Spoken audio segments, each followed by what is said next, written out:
starts in 10, 9, 8, 7, 6, 5, 4, 3, 2, 1, go. Yo, welcome to the Blue Lounge. Welcome to the channel. You know what? I normally start by saying I hope you're having a fantastic day, fantastic weekend. I am sure it has not been a fantastic weekend. Disappointment today, disappointment in many aspects in regards to Chelsea's fixture with Sunderland, and this is what we're going to be talking about today. And I'm sorry for starting the stream in a little bit of a negative frame of mind, but you can't expect me to be happy. You can't expect me to be excited seeing the performance that we saw today. But we're gonna try to dissect, discuss, understand why the performance was the way it was today and what we've learned from it. That will be the main topic of the day. And as everyone can see, we're having a technical issue with Blue Clouds Media. He is having some internet issues, but hopefully he will get them sorted out soon. But yeah, big up to everyone. Thank you all for joining the stream. Please smash that like button as you're coming into the stream. It really does make a big difference to the viewer count and the interaction we get on the stream. So please smash that like button as soon as you join the stream. Let me start by saying hello to my panelists. I'm going to start with Nee. And hopefully he can hear me. Nee, how are you? How you doing? I can hear you. I think that your thing is not accepting my my camera as soon as you go live. It's freezing. No, your camera's live. On our side it's fine. Yeah, we can see you fine. We can see you fine. Okay, then that's good because on my screen is frozen. That's I can fine, see one moving. I'm frozen. No, you're good. Okay. You're good. No changes. No changes. Don't make any changes, brother. You're good. You're crisp. You're good. Thank you very much for having me again, as usual. Time for reaction. I hope that my brain is all set to say something positive because it wasn't a positive. There was nothing positive to take about today's game. But yeah, I'm glad to be here among gentlemen like you. The sink, the gold, the behind the dugout, and then the Sadiq, aka Formula One. Worldwide. Formula One. No, Formula One. Worldwide Formula One. Yeah. Big up to you, Sadiq. Big up, Nee. And you know what? It is going to be a struggle to get some positivity tonight, but we will do our best. We will do our best, 100%. Sadiq, welcome back. How you doing, brother? It's been a minute. Yeah, I'm good. Obviously, I saw you on my stream earlier today as well. Thanks for always supporting. And yeah, I was thinking about what Nee said last stream when we were all together. Players half, managers half. And obviously, we'll be talking about that very shortly. I mean, yeah, we'll get into it. 100%. Yeah, 100%. We're definitely going to be dissecting the whole situation. Behind the dugouts, Kai, the man. How are you? How you doing? Yeah, good man. Big up Mo, big up panelists in the chat, and yeah, it's going to be a good one today. I think lots of stuff to say. I'm sure we can scrape a positive, maybe somewhere. Try to get one somewhere. Yeah, we'll try to get one. We're all together again. There we go. That's a positive. Yeah. That's a positive. That's for the rest of the stream now. Big up to you, Kai. And last but not least, Matt from the Stanford Sink. How are you? How you doing, brother? Yeah, I'm all right, man. Big up Mo, big up the panel, big up the chat. Yeah, I'm doing all right, man. I think there's at least, as far as I can think, there's one positive in this game, and it's it's not enough, but I think there is at least one thing we can take away from this game as being promising.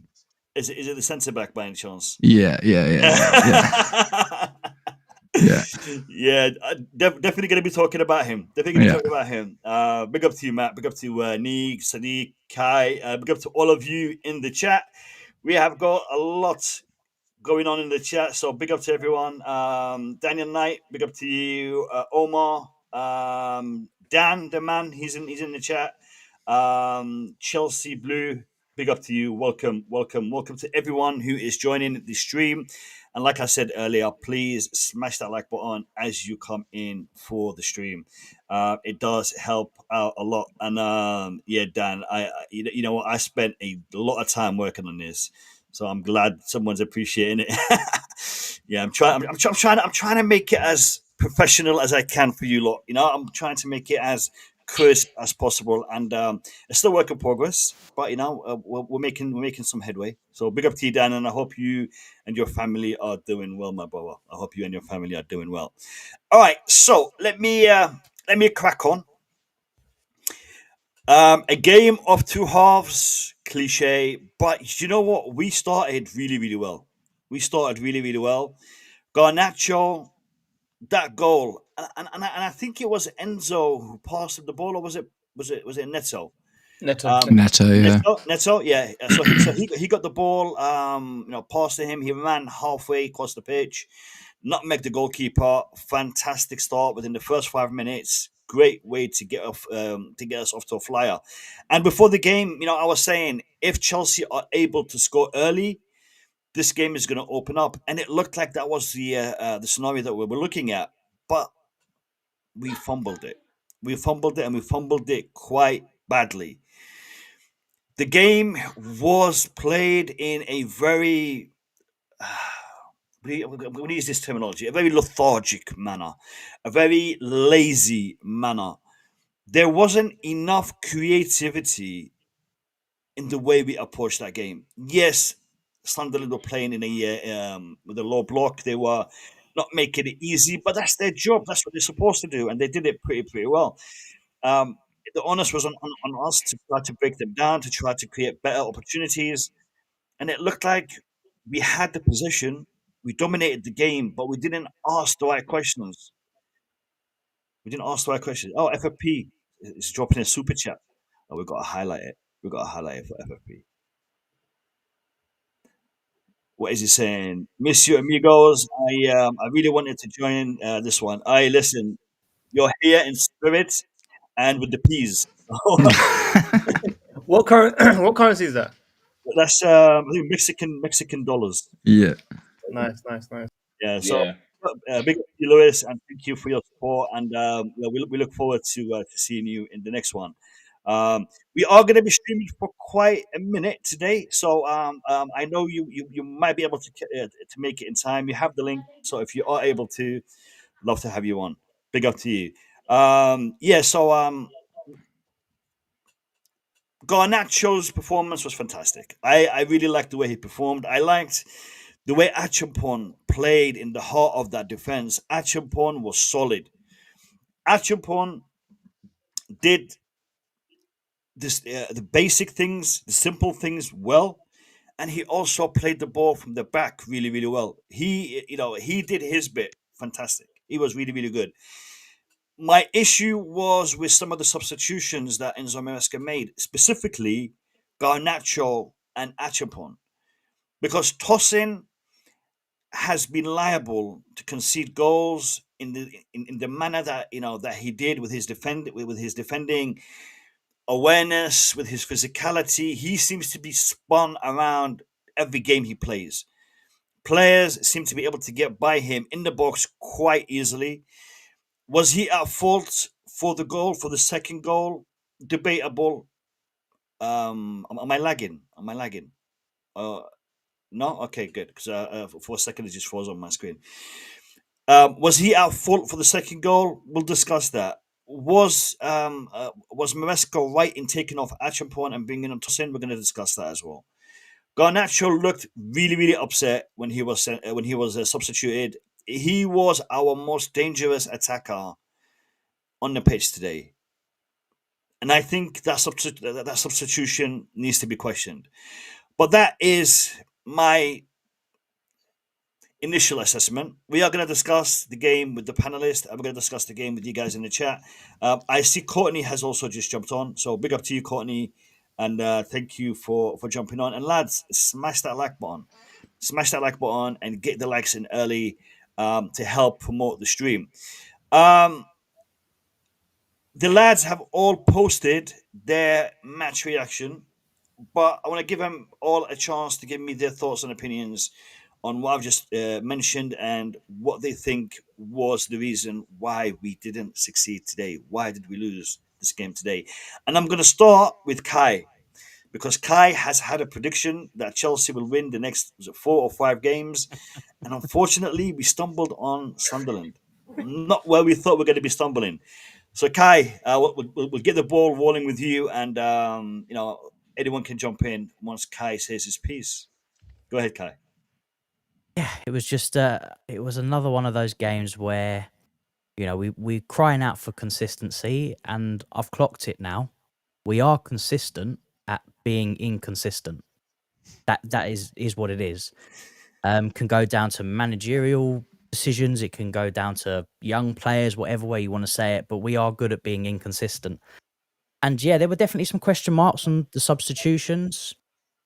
I thought the performance across the board really were poor, bar maybe 1 or 2 players. And for me, really, the only player that I personally feel that can walk away with his head held high is Josh, really.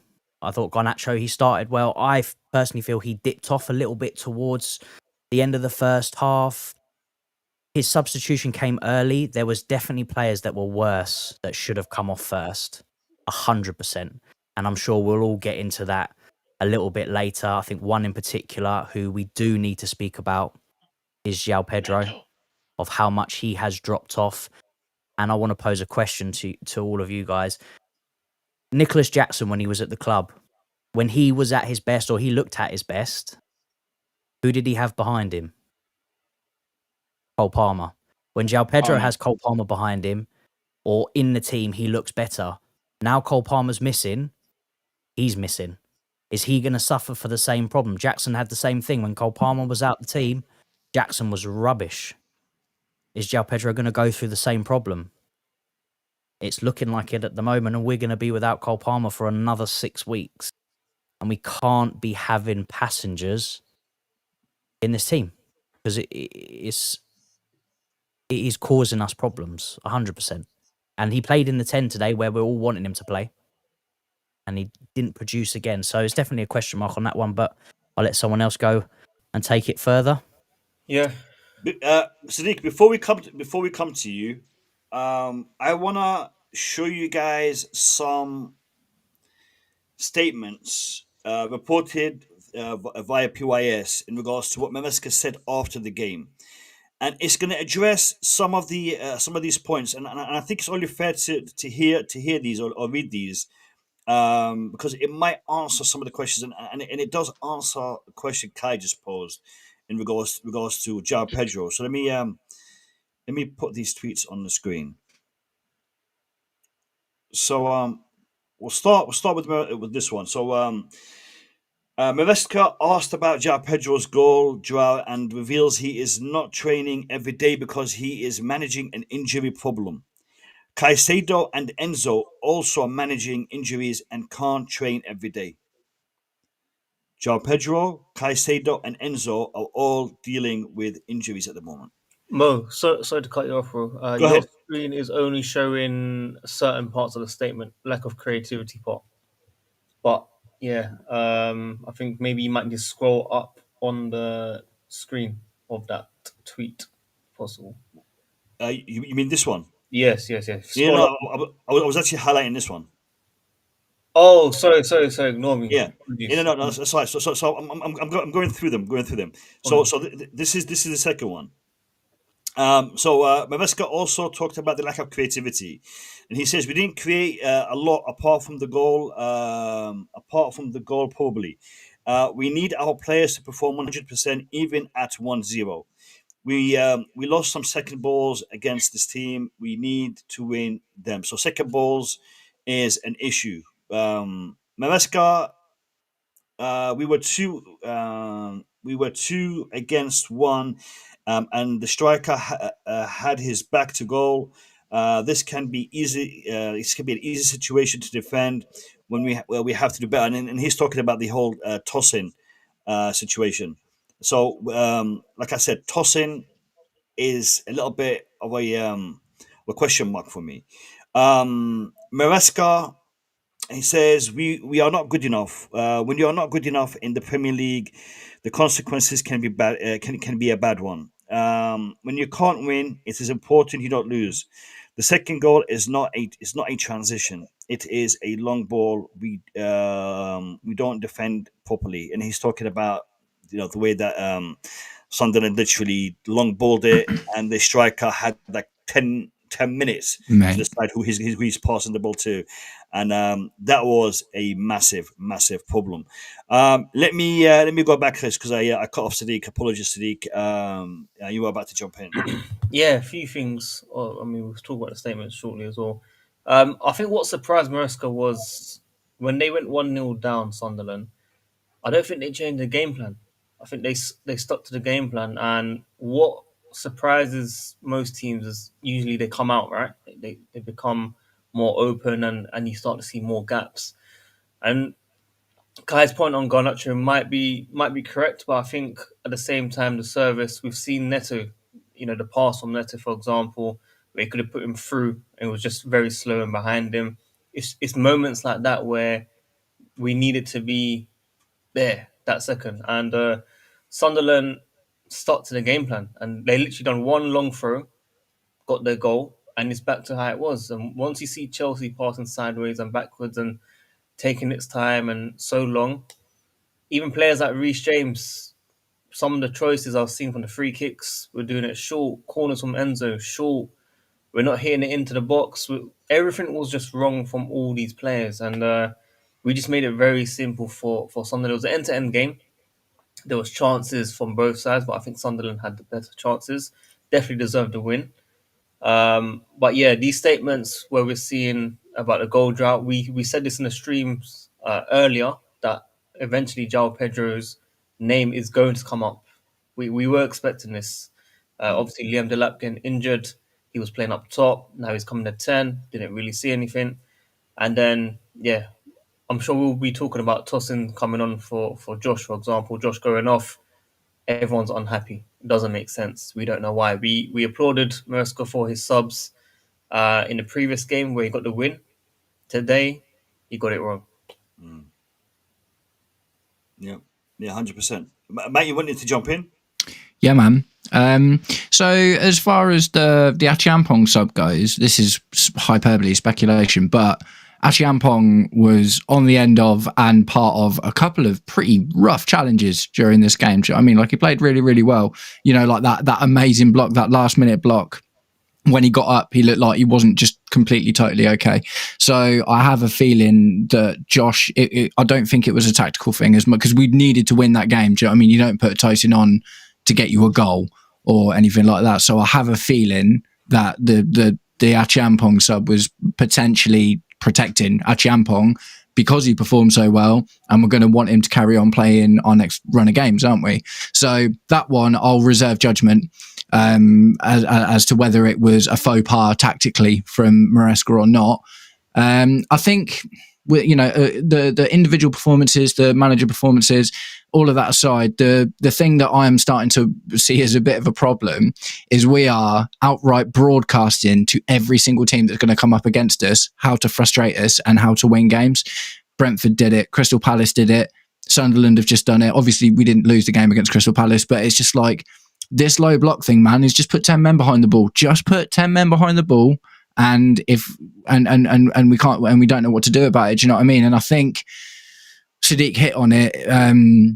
Maresca's inability to change the game plan to kind of counter that. Do you know what I mean? Because the thing is, in the first 10, 15, 20 minutes of the game, Sunderland were coming at us. It's like, it wasn't like it was a low block from the start. Like the first, section of that game was really quite high intensity, and like you said, it was very, very back and forth. And as soon as Sunderland got their goal, the second they got their goal, they were like, right, we're just going to put 10 men behind the ball. And you have to think, we'd have been happy with a draw.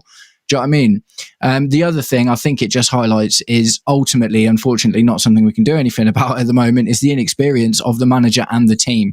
Do you know what I mean? We haven't got that senior head in the team to drag drag the team by his heels, do you know what I mean, to get them to try and get something out of the game. And Maresca needs to, as anyone does in any career they're in, he needs to make these mistakes in order to learn from them.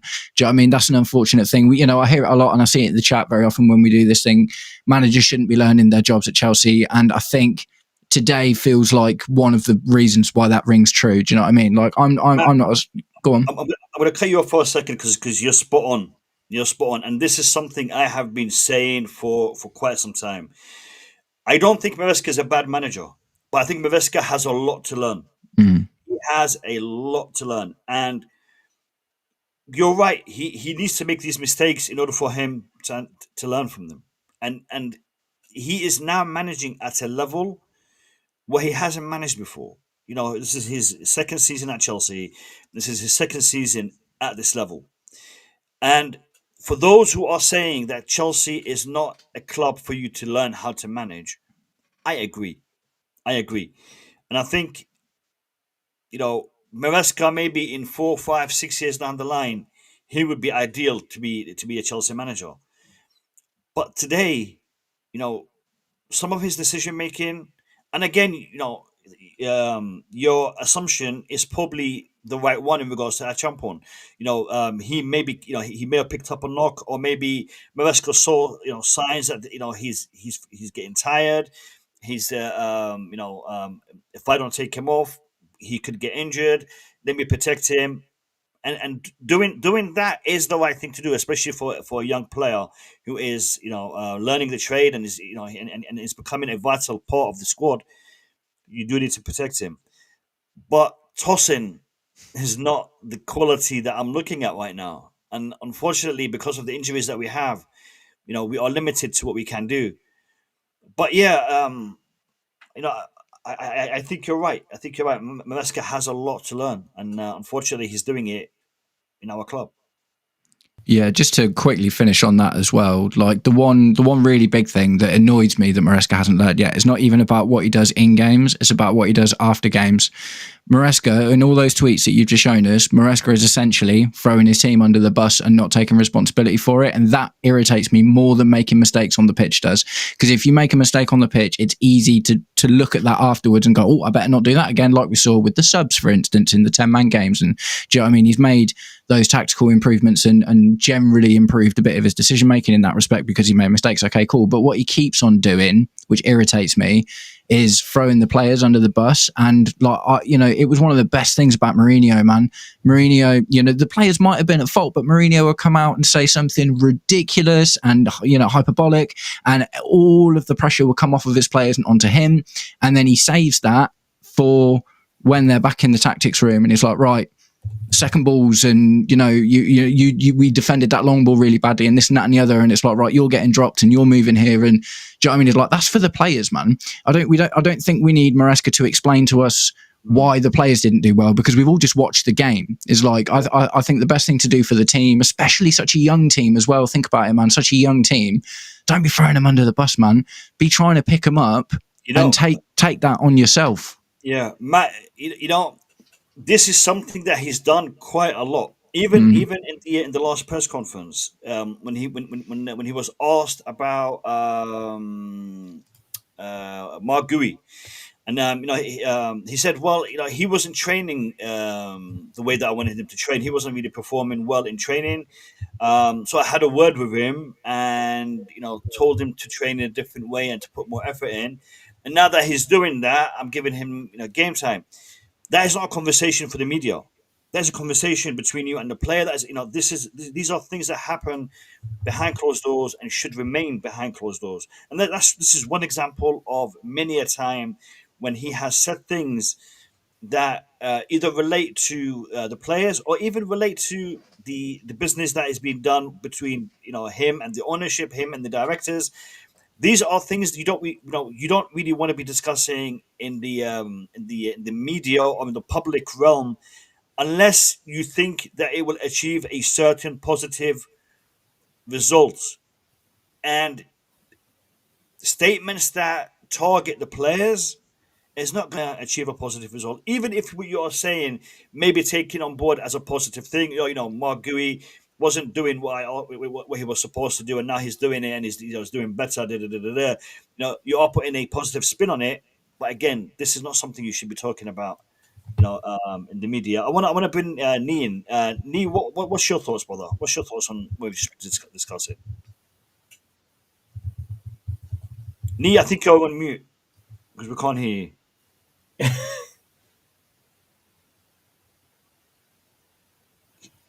No, we can't. We can't hear you. There's no audio coming through, Nee.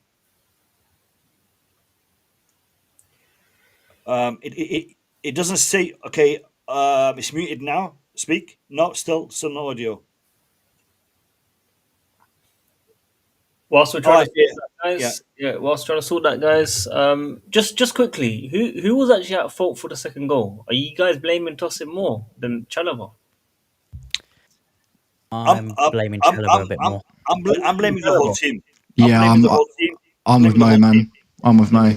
I think it's too easy to put it down to one person and say, "Oh, if he wouldn't have made that mistake," do you know what I mean? I think ultimately, like that whole last 10 minutes, we were struggling. Do you know what I mean? That whole last 10 minutes, they were all over us. And yeah, I don't think you can just put it down to Chalobah did bad or Tosin did bad. It's just like... The incident was they broke, they got in, Tosin done the job to hold the player up. When you've got 2v1, the second player must engage the ball. Engage, yeah. Tosin can't hold him up and engage, because if he engage, he's either going to give a penalty or he's going to put himself out of position. The player's going to go straight on goal. So if he's held him up, which in that situation he has to do because he's got the player next to him in Chalobah, because at that point there was no other Sunderland player near, because he had about 10 minutes to have a cup of tea, a piece of cake before he passed that ball. Thanks. I agree. Chalobah needs to engage that ball, or he needs to shut down the angle, and he didn't. He just stayed next to Tosin and allowed that player to do whatever he wanted the ball. Tosin, he could have been aggressive a bit earlier before it got into the penalty box, but the moment he entered the penalty box, you can't be aggressive. You can't, because you will give a penalty, because that player will play for that penalty. So you need the covering defender, which in that point was Chalobah, to engage that ball. So that's, if you isolate the incident, Chalobah should have engaged there for me. That I would say, is more at fault than Tosin. Yeah. Can I just say something? Liverpool are losing 3-1. Yeah, I love that. Liverpool are losing 3-1. I literally just checked. Guys in the comments. Liverpool won. Guys in the comments, if you're watching that Liverpool penalty giveaway, I don't think that's a penalty. I think VAR are blind. It was outside the box. But they gave a penalty, I think, for a wrong reason. Make it 3-1. And just food for thought, Man United are now on top of Chelsea. They're fourth. Oh, man, I'll clock that. They should be top. They should have beaten Arsenal on their first game as well. They should be top. That's crazy. Yeah. That's actually crazy, man. Yeah, it's sad, isn't it? Crazy how much like just a couple of games can make though, man, isn't it? It's like at this point in the season. Guys, as long as Arsenal don't win, I can take Liverpool, United, City. I don't really care. As long as Arsenal don't win, that's all I want, guys. Liverpool are not even in my brain right now. I'm thinking about Arsenal. I don't want Arsenal to win at all. Arsenal are on 19 points with a game in hand. They're 2 points ahead of Sunderland with a game in hand. Could you imagine, had we won that game, we'd be second right now. Yeah. But that's the thing, innit? It's like at this point in the season, man. It's like I said it in my video. I was like, Sunderland was second when they won. Do you know what I mean? It's like at this point in the season, when you've barely got any games in, it chops and changes so quickly that, you know, yes, you can probably reasonably predict. Like people were saying after City lost a few games, they're tailing off. Liverpool were, you know, won their first 5 games in a row and were top and looked unbeatable, and now they're dropping. Do you know what I mean? I have vested interest in Liverpool not doing well, because that was my hot take for the season, and I really want that to be right. But at the same time, I think it's 10 games, even after 10 games, stuff can still happen. I'm still banking on Man City winning 18 games in a row towards the back end of the season and just steaming it. Do you know what I mean? I hope so. If Haaland goes the way that he's going, hold on 1 second, Nee. Say something, Nee. Yeah, we can't hear you, Nee. I heard a breathing noise. Yeah, I did. Nee, say something. Say something. Nee. I don't think he can hear us either. You can't even hear us. Maybe he can't hear us as well. Yeah, maybe he can't hear us. Damn. Mo, let me send you some internet, bro. Some long distance Wi-Fi. Starlink or something. Some long distance hotspot Wi-Fi. Okay, so we'll let Nee try to sort out his connection. Hopefully he can. And by the way, lads, Nee almost wasn't able to jump on because he has got an internet outage in his area, and he's currently using his data to jump on. So he is having some technical difficulties. Hopefully he can get that sorted. Guys, in regards to Garnacho's performance, it seems to be a split in people thinking he wasn't great. People thinking he started off really well, tailed off at the end. Where do you guys stand in regards to his performance? I link it to Gitten's performance against Ajax, and it looks like he's got a kick up the backside to try to do something today because he's looking at Gittens over his shoulder and he's thinking, I got to perform, otherwise he's going to be the left winger. So, what do you guys think in regards to Garnacho? I think he got the only goal in the game, and to say he had a bad performance based on the fact that he's the only one who managed any output, I think is disingenuous, to be completely honest. Could he have played better for the rest of the game? Yes, but how can we praise Esteval for looking good in a game but not scoring, and then on the exact same page we say Garnacho scored but he was rubbish? It's like Enzo Fernandez, isn't it? Like Enzo Fernandez scored loads of goals last season and he was getting nowhere near the same kind of respect. Yeah, exactly. So did Garnacho have an excellent 60 minutes or whatever it was? No. Should he be commended as one of the better players today because he scored the goal, he took it well and gave us an opportunity to really jump on the game from the beginning? Yeah, I think that's reasonable. Yeah, I can agree with that. I mean, we saw Gittins midweek. He looked very sharp, looked very good. I don't know if it's the rain, but boy, today I know he come off the bench. He looked raw. He looked like he needed time to settle in, and it just shows you these guys are just struggling with confidence right now. They need a consistent run of games to be playing. But over here, as we know, there's competition. Esteval, as Matt said, of course, is our Neymar. That's how we're seeing him right now. And if he does one amazing skill or breaks through one or two dribbles or anything, we're going to get excited, and that's fine. We should.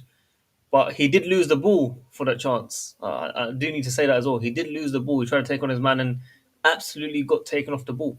And the goal has come from that as well. So we need to call it out consistently. Garnacho, yeah, he got the goal. That's the most important thing. That's good for his confidence. What we need is goals from our wingers. That's what we want. I've said it time and time again. I'm not expecting a 10 out of 10 performance. As long as we get a result and we see some signs of improving, that's what we want, right? Realistically, we're not going to get perfect performances, guys. We're not. And that's why we also about Nee's comment, or the panel saying, players half, managers half. That's how we're going to improve this season. That's Nee? Yeah. You with us, Nee? Well, I've got a way to communicate with him. Well, on the private chat. Oh yeah, Nee, say something. Oh, that's nice. That's nice. Oh, Sheila. Do you know what? Let me do this just so he can see it.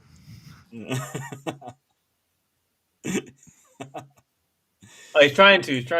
He can't hear. No, he can't hear us. Okay. Yeah, okay. I can't. Can you hear? If you can hear me, Yeah, Yeah, we but can hear I you. can't hear anything from you guys. I can hear you guys. Sorry, I'm trying to. I can't hear nothing from my headphone. And I don't know what the problem is. Okay, but we can hear you loud and clear. We can hear you loud and clear. It was working. Now it's not. I can hear nothing. Okay. Can you hear us from your phone? Or I'll keep turning it on and off and see if it's gonna work. But sorry. No worries. All right. Mo, just back to this point. Go I think Kai slowly wants Nicholas Jackson back. I at this point, I'll take him back. Oh, we could have Nicholas Jackson and João Pedro doing nothing on the pitch. Yay! Listen. Nico Jackson will miss like 100 chances, but he'll get the odd couple. Right now, no one's creating chances. At least Nico was able to create a few for himself. See, this is my issue with João Pedro, and João Pedro for me, he's never been a striker. João Pedro for me, he's a 10, false 9 at best. Okay, having him as our main goal scorer is not a good look. João Pedro will chip in, will get 10, 15 goals a season. He'll do his bit, but he isn't going to be, the 20, 30, golden boot candidate for the Premier League. He ain't going to be there. He ain't going to be there. And João Pedro seems to be dependent on, those around him feeding him passes. And that's why João Pedro with Cole Palmer was a different, different level, different class. Right now, he doesn't have that.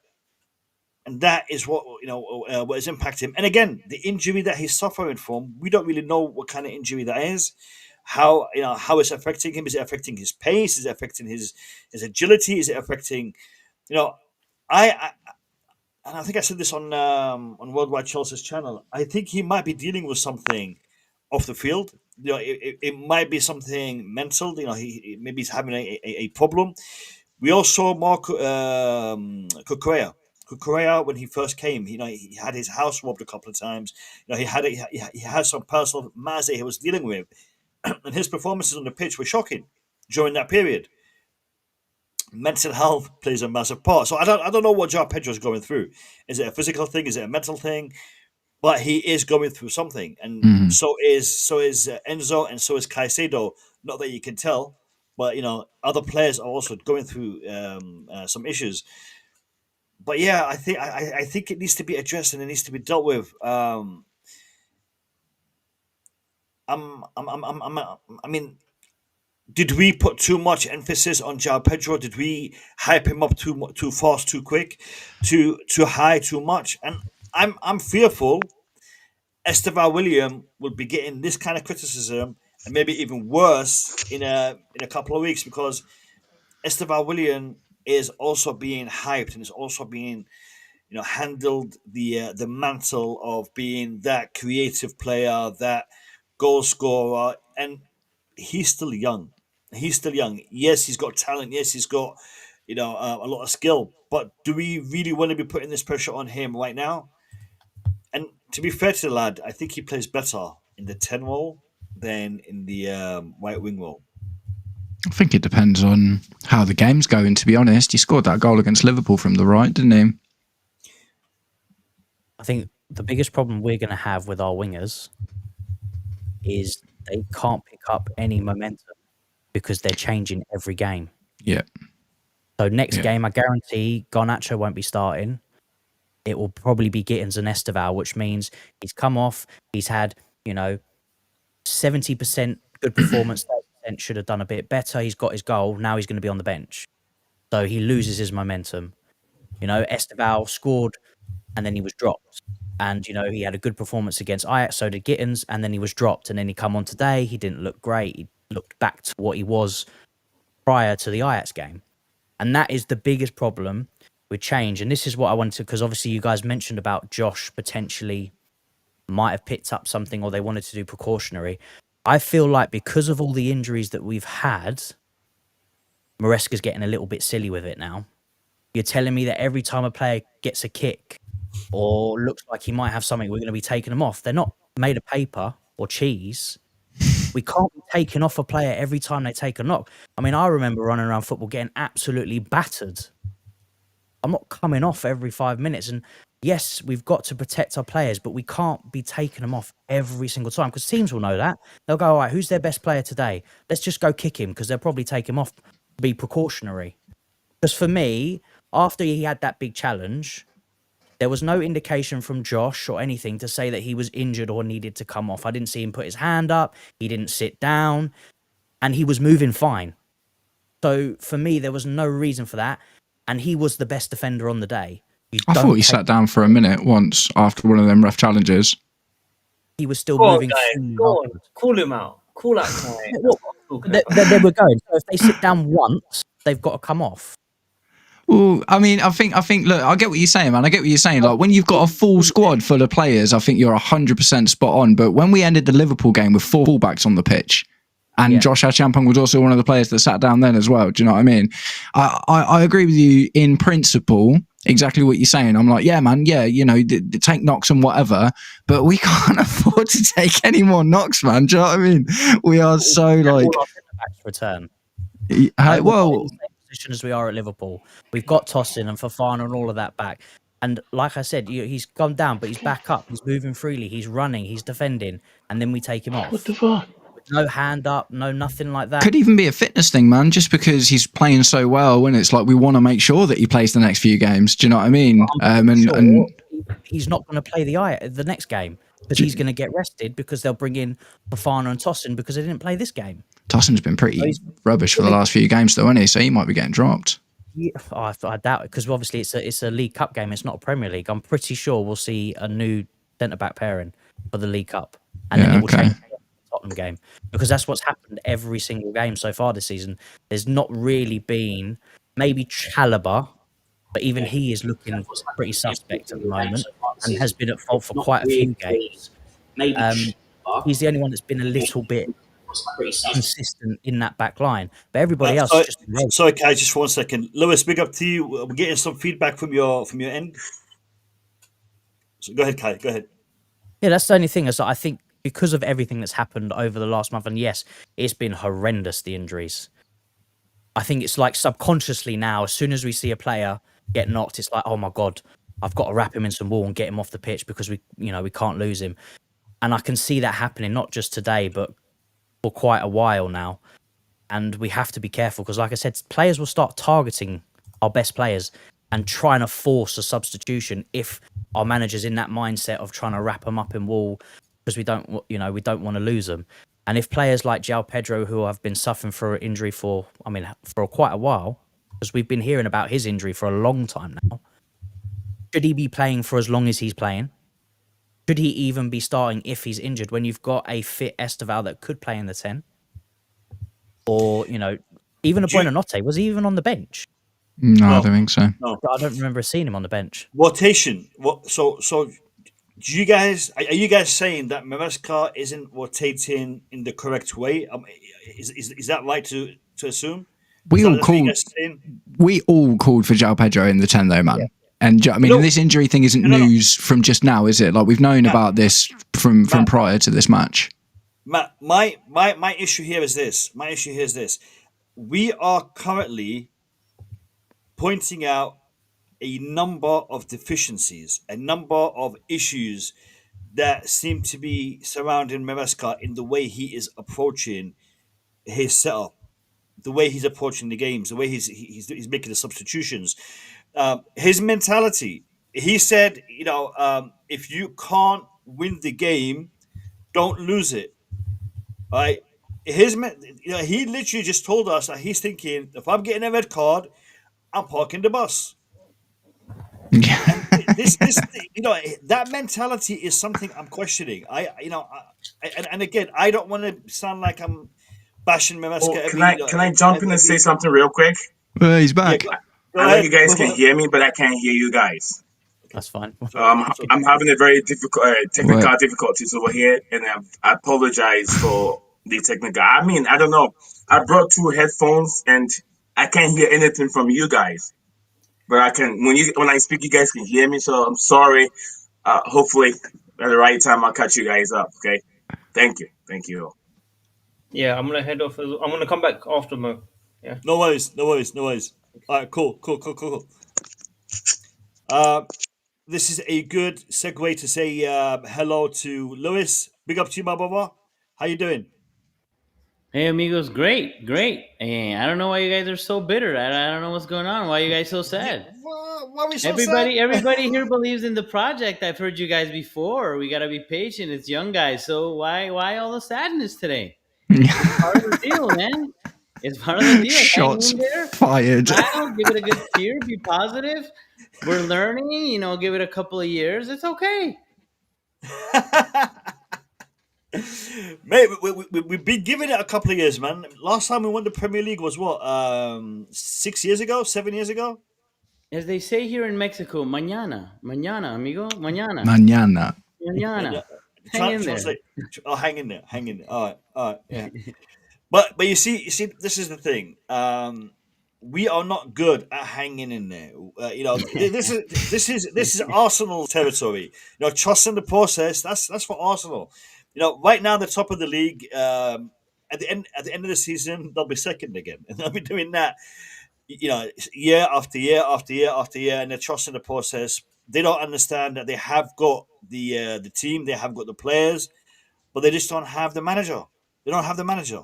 Arteta, I mean, he might fluke it and win one, but after finishing in that position, and to finish in that position consistently, it shows you have got the quality to get there. And for me, what we've been talking about, and again, early doors. Some will say, the season is still early. We've only played 9 games. We can't really judge on this. I think Maresca even said this at this point last season we had the same number of points, but you can't judge it in that way. You can't judge it, by 9 games. Who did we play? Where were we? If we were to judge it in that context, maybe we're actually doing better this season than we did last season, purely for the fact that we're playing Champions League football as well as Premier League football, while last season by now we hadn't done that. If we beat Tottenham, we'll be 1 point in front of where we were last season. So I want to say something on that because I hear that a lot. Have you guys looked at what games we played the first 10 matches last season versus the ones we played this season? Because I think that matters. Yeah. Go on, tell us, Lewis. I haven't gone. No, I'm just saying. I was checking. Actually, last year we had played City, Bournemouth that did well, West Ham that was not the West Ham now, Brighton that spanked us but had a better team than they do now, Forest that had a great season, Liverpool, Newcastle, and Man United. We had easier games these first 10, and I think that matters. But I don't think you can grab the 10 matches. I think we're thereabouts. You can claim that. I think other than City is quite similar, really. The problem is that you're not breaking a low block. You're not making changes that you had. You didn't bring a world-class center back. You didn't bring a world-class striker. You're at the same place at best. You're hoping that your team matures from season to season and the same players and your coach get better to get your results to improve. And I think that's just such a very heavy weight to put on the shoulders of this group of people.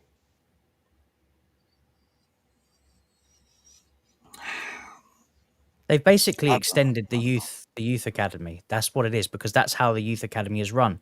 Players are in from 8 years old and they play together, and you'll get the odd players that will get released or new players get brought in, but the core players will stay together from 8, 9, 10, 11, 12, all the way up till they reach under 18s, and then maybe they'll get a shot to come into the first team. And what they're doing now is they're just extending that now. So the first team has basically come a furtherment of the academy. They're taking all these young players all together, hoping they'll play year after year after year, and hopefully they'll get better, and then they'll bring in more, they'll bring in some players to, like they do in the academy, some better players from around the world, better young players to hopefully blend in and build with that squad. And that's how they're trying to do it.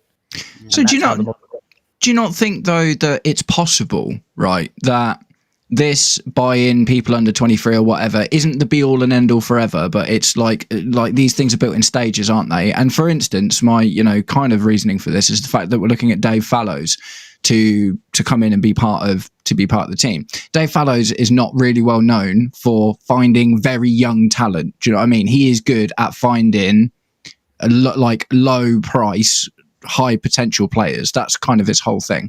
And to kind of come in and supplement the rest of the youth. So the thing is, for me personally, why this conversation always feels really different is because I didn't think, going into this year, I was like, we're not going to challenge for the Premier League. You could tell by the players we were linked with and by the players we were looking to buy and stuff. And yeah, it was youth. And no one thinks, I don't think anyone in the board thinks we're going to win the Premier League this year with 6 19-year-olds playing in the Champions League. Do you know what I mean? Or and stuff like that. Do you know what I mean? I can't bring myself to think that is genuinely the thing. I do think it's a multi-year process. And looking at someone like Dave Fallows potentially coming in looks like another evolution of it. Do you know what I mean? So for me, it's like what I think is going to happen is when they're ready to go for the push. And it might be when we've sorted out all these financial issues and the debt and the stuff with UEFA or whatever. But when they feel like they can afford to go for a push, I think you'll see a couple big world-class players come in to kind of finish off the spots in the squad. Do you know what I mean? But, you know, and for me, it was evident that we weren't looking to go for the league this year because we didn't do any of that, really. My concern is this. Are we actually building a team?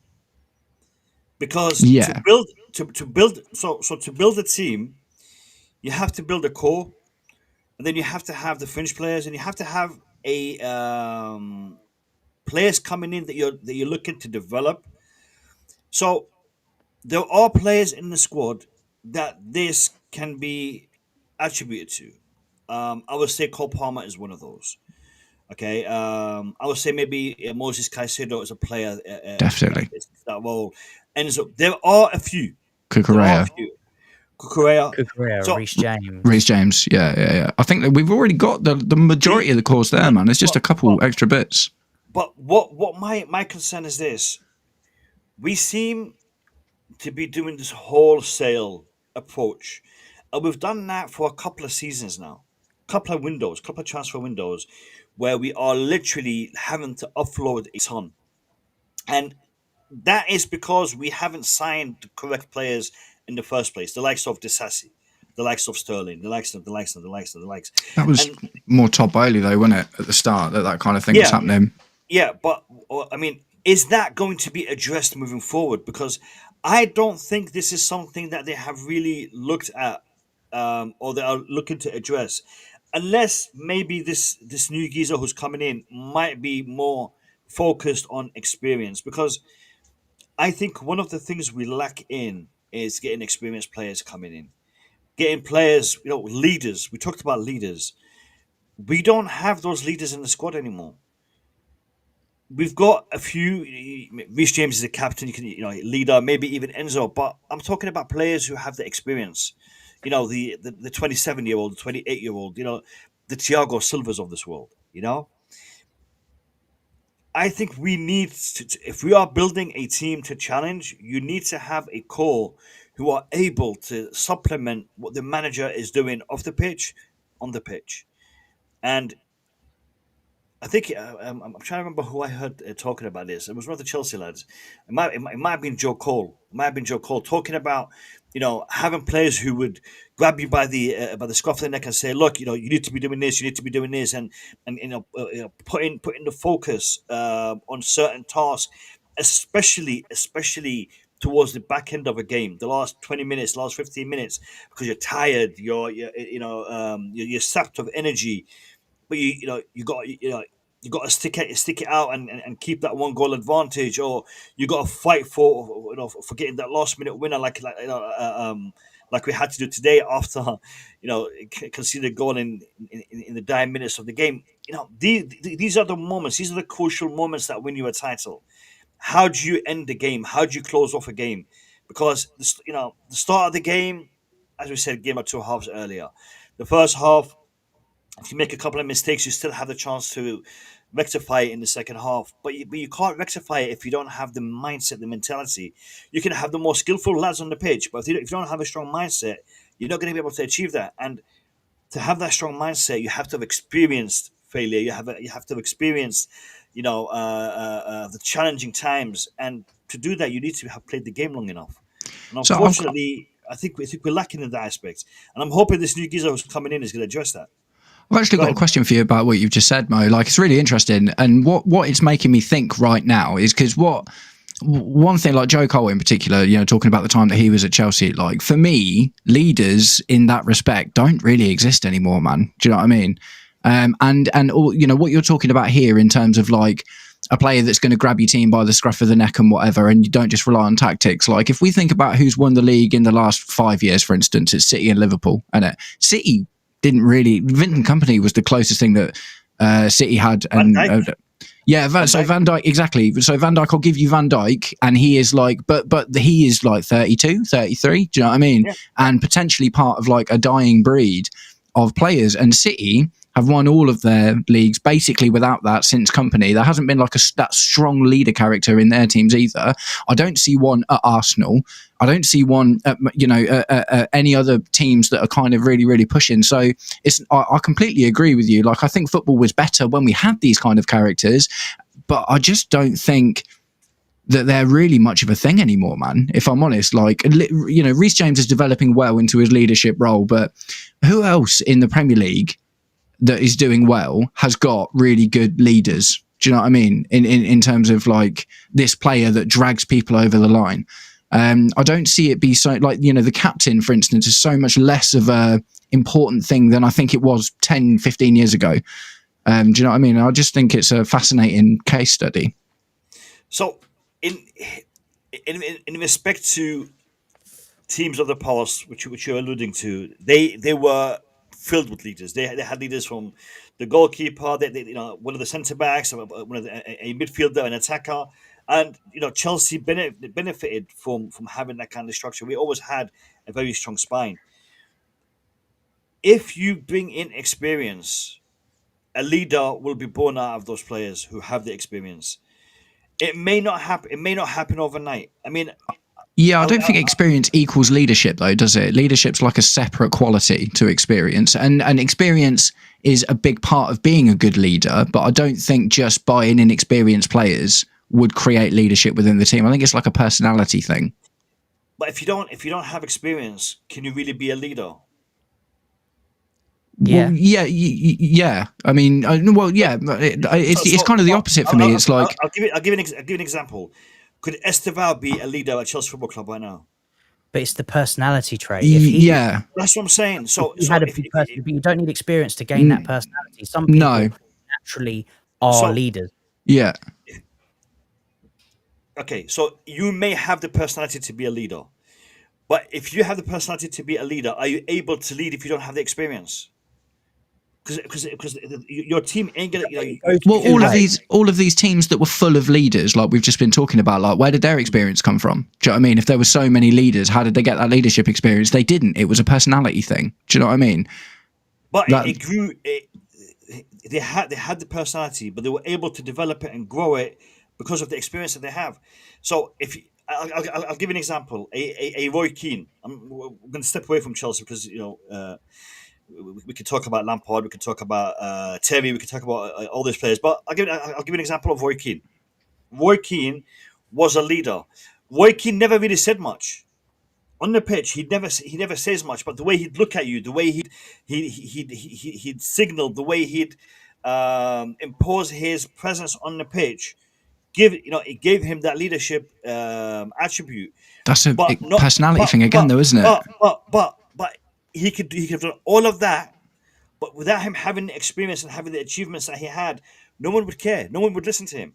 But he was doing that before he won those things. He didn't just gain those attributes after he started winning stuff. They started winning stuff partly because he had those attributes. But he was able to become a leader figure because he had achieved what he had achieved. So I'm not denying that leadership is something that it's, I'm not going to say genetic, but it's part of your personality, part of your makeup, part of who you are. But for you to be able to lead, you can have the leader mindset, but for you to be able to lead, you have to have the supporting. I'll use this word. Supporting documents. You have to have had 3-4 seasons in the Premier League. I mean, maybe Garnacho right now, we're looking at him in a more positive light than Gittins, purely for the fact that Garnacho has had a few years in the Premier League, while Gittins has been in the Bundesliga. So that we're not looking at Garnacho as leadership. No, I feel like that's separate to what we're talking about. I'm talking about experience. Yeah, but it goes two ways as a leader, right? So you can either. I'll let you land first. If you have the experience, then you're able to become an efficient leader because people will listen to you. I may have leadership attributes, but I'll come to you and I'll say, you got to do this, you got to do this, you got to do this. You're like, who are you? What what have you achieved? What have you done? When you have the credentials, when you have the supporting documents, when you have the paperwork, when you've done it, when you've been there, when you tell me to do something, I'm likely to listen because you've done it. You've actually achieved it. You can be the best leader in the world, but if you're speaking to me and you haven't done what I have done, what I have achieved, what I have experienced, I'd be like, who are you? Who are you to talk to me? Who are you to tell me what to do? So to be able to lead, you have to have the credentials. As a personality, you could be a leader at the age of 6, but you can step on that pitch and no one's going to listen to you because you haven't done it. You haven't done it yet. You're still. That's still hyperbolic, in though, isn't nursery. it? That's the point I'm disingenuous. trying That's disingenuous. That's the point I'm trying to make. If you don't have No, experience, it's not you can't reasonable. lead. I don't think that's a reasonable comparison to say a 6-year-old with leadership qualities. Do you know what I mean? It's not really part of the conversation. I'll back you up, Mo. I'll back you up, Mo. So, do you think it's the same leadership Thiago Silva had when he was 20 than when he was 30? Do you think he had the same leadership skills and the respect in the team when he was 20 than when he had when he was 30? Thiago Silva. Well, no, but that's not what we're saying. I think I want to hear what Kyle's got to say, man. That's exactly what we're saying. That's exactly I'll what we're listen saying. to you all first, and then I'll say what I see because leadership goes. Look. What, like, in terms of the leadership thing, I'm saying that yes, leadership is better with experience, but if you don't have the personality traits, the experience doesn't matter. Do you know what I mean? It's like the personality trait has to come first. You have to have it within you to be a leader for your leadership experience to grow. So it doesn't matter if you don't have if you've got a load of experience. Like, for instance, we've had loads of players that have been really experienced, but like John Obi Mikel had lots of experience, but would he lead the team? No, of course he wouldn't, because he didn't have those personality traits. So I don't think I would rather have an inexperienced player with the traits than a player that's got loads of experience but has no leadership qualities. Yeah, but do you know what I mean? Dichotomy too. That's a false dichotomy too, because and a 6-year-old being on the pitch with leadership wasn't. Yeah, that's what I'm saying. Also, I'm backing up. This one's also a false dichotomy. The whole point is that you need to bring in a leader, and preferably that they have experience. That's. Oh yeah, preferably, of course. Preferably, yeah, of course. Let me ask this question. Are we distinguishing between good and bad leaders, or are we just taking leaders in one segment? Because there are good leaders and there are bad leaders, correct? Well, yeah. Yeah. So I think you can be a bad leader with experience and a good leader without them as well. Yeah. And what defines a good leader and a bad leader? What's the criteria for to be a good leader and to be a bad leader? Respect and results, I would argue, probably. Thank you. So respect and results. If you're able to get the respect of those who are around you, then you're able to lead. You can do that without experience, though. Let me finish. And this leads into my You said respect and results. So if you are able to get the respect of those who are around you, you have got the personality traits of being a leader. To get the results, you have to have the experience. Okay, because without the experience, it will be difficult for you to get the results. Because even if you are leading without knowing how or what steps to take to get to point B from point A, you're not going to be able to get to point B. You might be the best leader, but for you to be able to get to that point, you have to have the experience. You have to have the knowledge and the know-how. And this is the difference between a good leader and a bad leader. A bad leader can get the respect of the individuals, but he will not lead them to point B because he does not know how to get to point B. He has all the traits and all the attributes to be able to get people to respect him and to listen to him, but then he ain't getting them to point B. Well, and that's why, and I agree with you 100%. Respect and the results are the two key elements here. Kai, if you want to jump in, because I know you, it looks like you're writing an essay down there. No, like I'm on Matt's with this one about leadership.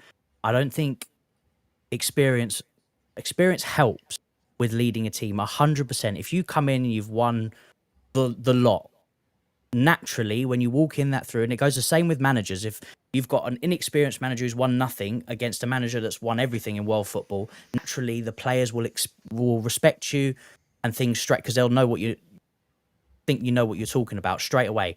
But that doesn't define a leader, and that doesn't mean that every leader with experience is going to naturally lead, and players that have loads of experience don't always become leaders. If you don't have the experience, but you have the trait of being a leader, you can also gain the respect of the players by your performances. So when you're starting out and you don't have experience, but you've got the traits of a leader, you can lead people, you can motivate players, and you then use your performances to emphasize that, then leaders can be born that way. Look at Caicedo, right? Caicedo is becoming a leader at Chelsea. He's not the loudest on the pitch. He's not, but what he does show is he uses his performances, and that makes him more of a leader on the pitch, and that's what galvanizes players around him. Same with Cole Palmer. You can't tell me Cole Palmer is a player that talks the talk and walks the walk, but what does he do? Is he shows it with his performances, and that's the way you can determine. It's another criteria for a leader. If you've got the traits, you will naturally try and fall into that leadership role, hopefully becoming a captain. Experience helps when getting players on your side if you're coming from outside, but you can also do it with your performances to get players on side. Not every leader that comes in has come from a background of winning. I'd be interested, if someone in the chat can search this up, because that's what I was trying to do on my phone. I'd be interested to find out when Virgil van Dijk became captain of Liverpool, if it was before they won anything or if it was after. Because if it was before, then it negates the whole argument, because he didn't do anything else until he won stuff at Liverpool. So if he became the captain and the leader before he had won, on your argument, why is he the captain? Why is he the leader then? Because he's got no experience. He hasn't won anything. So why is he the leader? And that's what he did with his performances. But again, if someone can check that, I'd love to know that. Sorry, Matt, just 1 second. So you've just Henderson's another one. Yeah, you've just made Lewis's point. Lewis asked a question and he said, Thiago Silva at 20 or Thiago Silva at 30, who is a better leader? And Thiago Silva at 30 is the better leader because of the experience. They're still leaders. It doesn't matter. It doesn't matter. You're not distinguishing between experience. Still a leader at 20 and at 30. You're not distinguishing. Yeah, no, 100%. But their leadership, how effective is their leadership? How beneficial is their leadership with the experience behind them? And again, but the question you're not distinguishing. 1 second, Matt. No, it doesn't. Kai, you're not distinguishing between the experience and the achievement. So you may not have won X amount of trophies, but you've had X amount of games behind you, and that is the experience that I'm talking about. You don't have to have won the Champions League. You don't have to have won the Premier League. I mean, I'll give you an example. Harry Kane. What has Harry Kane won up until he went to Bayern Munich? Harry Kane is an experienced player. He's also a leader. But Harry Kane hasn't won anything up until moving to Bayern Munich. So does that make him a bad leader because he hasn't won anything? No. The experience I'm talking about is time spent on that pitch, going on international duty, playing in different competitions, playing at different levels, and that's why we send players out on loan to get that experience, because getting that experience will make them better players, and thus if they have the leadership trait, the personal leadership trait. But you do know that leadership traits don't come once they reach men's football, right? You do know leadership traits start, and I know you're laughing at under sixes. You can spot leadership traits. I wasn't laughing. I was. Matt was laughing. Matt was laughing. I'm saying to you, it's something that you have. It's something that you have at a very young age. Yeah. Starts. And also, Mo, I would say the fact that Harry Kane hasn't won anything does make him a bad leader, because he's had opportunities to. And he didn't win anything with Tottenham. He hasn't been able to use his leadership to pull England over the line. I'm not going to debate whether Harry Kane is a good or bad leader. I'm saying Harry Kane is a leader because of his experience and because of what he has done. No, you literally said, does it make him a bad leader because he hasn't won anything? And I'm like, yeah, it does. Yeah. No, that's what I'm saying. The point I'm trying to make is this. If you have achieved certain things, obviously you're going to get more respect because you have achieved those things. A player who has won the Champions League, a player who has won the World Cup, a player who has done X and Y, and obviously they're going to demand that respect because of what they've done. I mean, Kai Havertz is a Champions League winner, but there's a lot of players out there that are much better than Kai Havertz, but they haven't won the Champions League. So having those trophies, it gives you the credentials. Okay, now do you develop into becoming a leader because you have those credentials, or you don't. Again, it is something in your personality, in the way you approach things, in the way you view things, in the way you perceive things. Some some players they have the vision. Yeah, they have the mindset. Thiago Silva wasn't the best player on the pitch, wasn't the best defender on the pitch because he ran the fastest. He was the strongest, he was the tallest, but he knew where to go, he knew where to be, he knew how to interact in certain situations and what he needed to do, and that is something that he gained from the experience, from being playing at different levels of the game, playing in different countries, playing in different systems. But Yeah. I think right now we have been talking about leadership for the Yeah. Okay.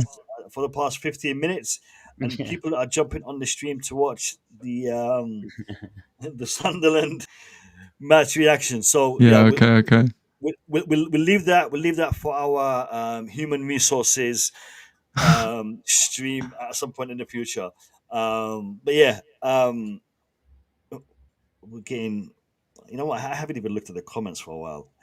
Can someone give me a count in regards to how many likes we've got on the stream? Because we haven't really been asking for likes. Can someone check for us, please? I can't do it because if I do it, I'm gonna lag out. I know, Lewis, are you checking? I'm checking. I'm jumping on my phone. says 14 for me. 14. We've been streaming for an hour and 11 minutes. 40 likes. I think we're doing something wrong here, lads. We're doing something wrong because people are not hitting the like button on the stream. The summer transfer window was a disgrace. Maresca will get sacked and turned on by the fans. All he wanted was a centre back to cover Colwell's injury. It's sad, really. Yeah, we've addressed that. We've addressed that, and to be fair, Maresca did speak about that quite a lot. He spoke about that quite a lot, and I think he should have been given the support and should have been given the centre back, even potentially a goalkeeper. But yeah, hopefully, maybe January we'll see something happen there. And on that point, I want to share with you guys something. Give me a second. Let me go to the screen. There is some news that might be of interest to us Chelsea fans. If I can bring it up.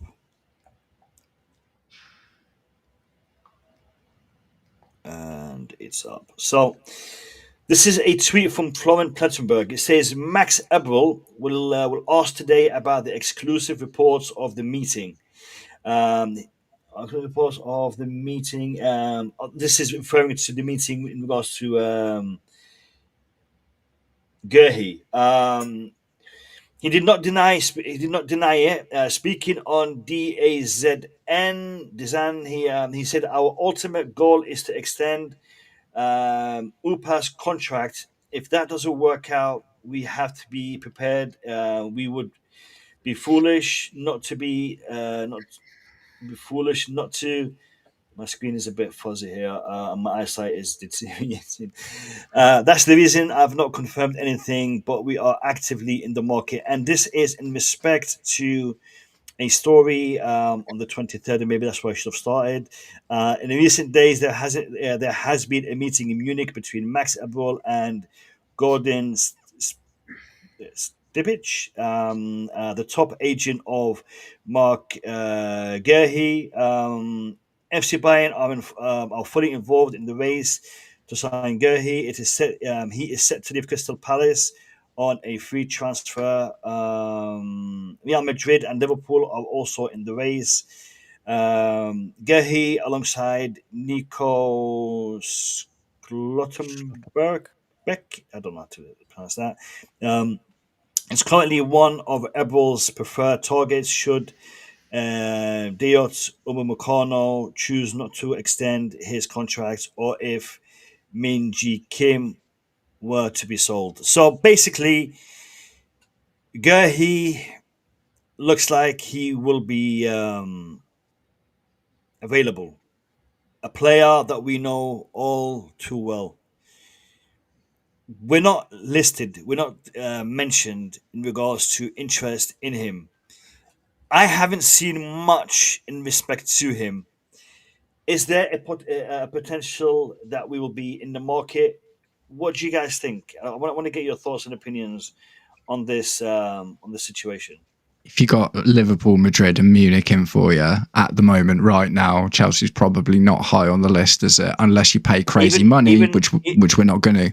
I'm getting some feedback. Even if Ooh. It's a lot of feedback. What do you boys think? Nah, Mark Gurhey. I don't see it happening. Yeah, it's not happening. That Ming Jae Kim's not a bad shout, though, to be fair. We were linked with him in the summer. Briefly, but... Yeah. If he is to, be on the market, I wouldn't mind. I think he's got, he's done a lot in football. I think he won a Scudetto, didn't he? Yeah, he's about 27, I think, isn't he? Napoli player. Good, he's not of the fetus persuasion. The fetal persuasion. Love that. But I think with center backs that matters. It's just statistically, center back is